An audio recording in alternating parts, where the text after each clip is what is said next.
একটি মশা একজন মানুষের রক্ত চুষছিল, আর সেই মানুষের মুখ ক্রমে ফ্যাকাশে হয়ে যাচ্ছিল, কিন্তু তবুও সে উৎসাহের সঙ্গে গান গেয়ে যাচ্ছিল। আশেপাশের লোকেরা ভয়ে হতবাক হয়ে গেল।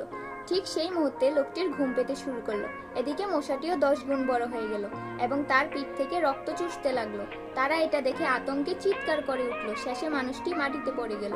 সে বুঝতেই পারেনি যে একটি দানবাকার মশা তার শরীর থেকে এত রক্ত খেয়েছে। তার বন্ধুরা বলল, তোমার গায়ে একটা পোকা ছিল, কিন্তু এখন সেটা চলে গেছে।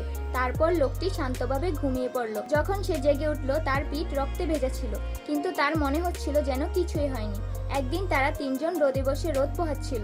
হঠাৎ একটি 10 মিটার লম্বা কাকড়া তাদের দিকে হেঁটে এলো এবং আচমকা একটি গর্তে পড়ে গেল। পরের মুহূর্তেই কাকড়ার টুকরো টুকরো দেহ গর্ত থেকে বাইরে বেরিয়ে এলো। তখন 3 জন মিলে সেটি ছুরি দিয়ে কেটে মজা করে খেলো। খাওয়া ও ঘুমানোর পর যখন তারা জেগে উঠলো, দেখলো তাদের সঙ্গী জুলি নিখোঁজ। সঙ্গীকে উদ্ধার করার জন্য সবাই এক ডাইনোসরের সঙ্গে লড়াই করার সিদ্ধান্ত নিল। পুরুষটি একটি লম্বা কাঠ বের করলো এবং তাতে আগুন ধরিয়ে দিল। তারা কি পারবে জুলিকে বাঁচাতে? জানতে হলে ভিডিওতে লাইক করে চ্যানেলটি সাবস্ক্রাইব করুন।